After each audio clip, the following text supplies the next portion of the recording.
HOA Karen trampled elderly dad's metal, fined $3,000. The air in Willow Creek's community center smelled like stale coffee and desperation. The kind of place where dreams went to argue over folding chairs. Karen Pritchard, with her perfectly pressed blazer and a sneer that could curdle milk, strutted in like she owned the town. She didn't, but you'd never convince her otherwise.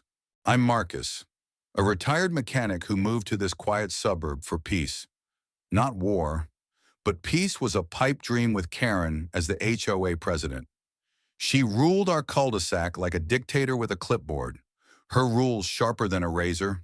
No unapproved mailboxes, no flower beds over 6 inches, and heaven help you if your grass grew a millimeter too long. I'd kept my head down, fixing up my old Chevy in the garage, until the day she crossed a line no one could ignore. It started with my dad's war medal, a silver star, earned in Vietnam, dented and scratched from the shrapnel he took to save his squad. He'd passed it to me before he died, his hands trembling as he whispered, "Keep it safe, Marcus. It's all I've got left of who I was." I'd hung it in a glass frame above my fireplace, a quiet tribute to a man who never bragged but deserved every ounce of pride. Karen didn't see it that way. She'd been hounding me for weeks about my non-compliant front yard. Apparently, my single rose bush, a scraggly thing I'd planted for Dad, violated HOA Code 47B, no unauthorized flora. I ignored her notices, thinking she'd tire herself out. Big mistake. Karen didn't tire. She escalated. One humid Tuesday, I came home to find my rose bush ripped out, roots and all, tossed in the gutter like trash. Worse, my front door was ajar. My stomach dropped as I stepped inside. The glass frame was off the wall, lying shattered on the floor. Dad's metal was mangled, its ribbon torn, like someone had stomped it into the hardwood. A note in Karen's unmistakable cursive sat beside it. "Next time, follow the rules. KPP." I saw red. My hands shook as I picked up the metal, its edges biting into my palms. This wasn't about a rose bush. This was personal. Karen had broken into my home, desecrated my father's legacy, all to flex her petty power. I wasn't just angry, I was done. The next HOA meeting was in 3 days. I spent them planning, not sleeping. I talked to neighbors, piecing together Karen's reign of terror. Old Mrs. Delaney, who'd lived here since the Nixon era, whispered about Karen finding her $200 for a garish birdhouse. Tom, the single dad down the street, admitted Karen had threatened to report him to CPS over his kids' chalk drawings on the sidewalk. Everyone had a story, but no one had fought back. Fear of her wrath and her lawyer husband kept them quiet. Not me. Not anymore. The meeting room was packed, a sea of nervous faces in folding chairs. Karen stood at the podium, her smile as fake as her highlights. Orders she barked, banging her gavel like she was judge and jury.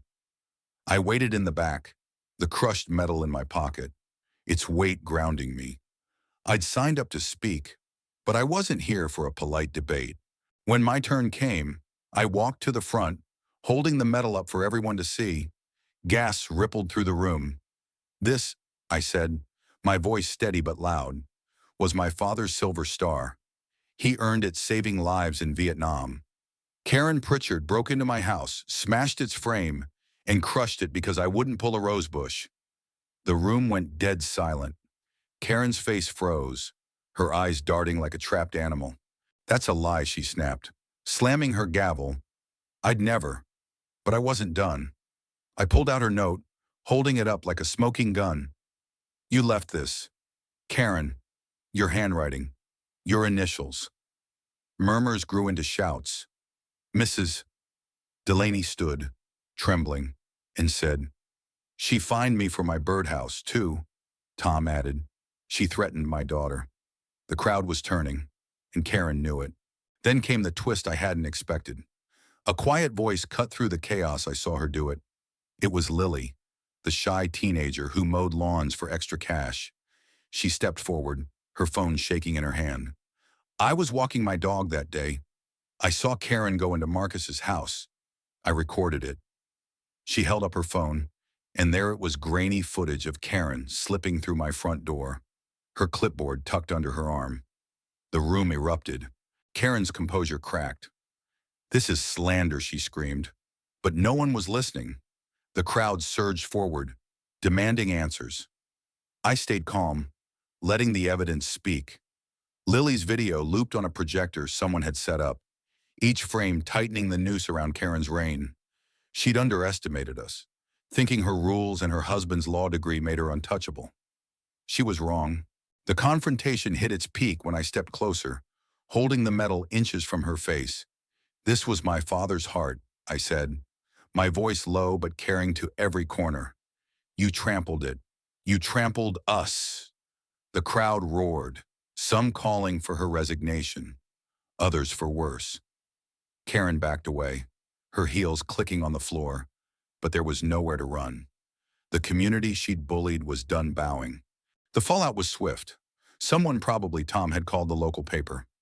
By morning, Karen's face was splashed across the front page, HOA tyrant caught in scandal. Her lawyer husband tried to spin it, but Lily's video was airtight. The police got involved, charging her with breaking and entering and vandalism. The HOA board, desperate to save face, stripped her of her title. At the hearing, the judge didn't hold back. "Your actions were a disgrace," he said, fining her $3,000 and ordering community service. Karen stood there, silent for once, her blazer wrinkled, her power gone. But it wasn't just about the fine. The real justice was in the aftermath. The HOA rewrote its rules, prioritizing fairness over control. My rose bush was replanted, this time with neighbors helping, their hands in the dirt alongside mine. Mrs. Delaney's birdhouse went back up, painted brighter than ever. Tom's daughter drew a mural of chalk flowers that spanned the block, and no one said a word about it. Karen moved away a month later. Her house sold quietly. Some say she's still out there, probably terrorizing another neighborhood. But Willow Creek was free. I hung Dad's medal back up, its dents a reminder of what we'd fought for. It wasn't perfect, but it was ours again. What do you think? Did Karen get what she deserved? Or should the punishment have been harsher? Share your thoughts. Justice isn't just a fine. It's a community taking back its soul.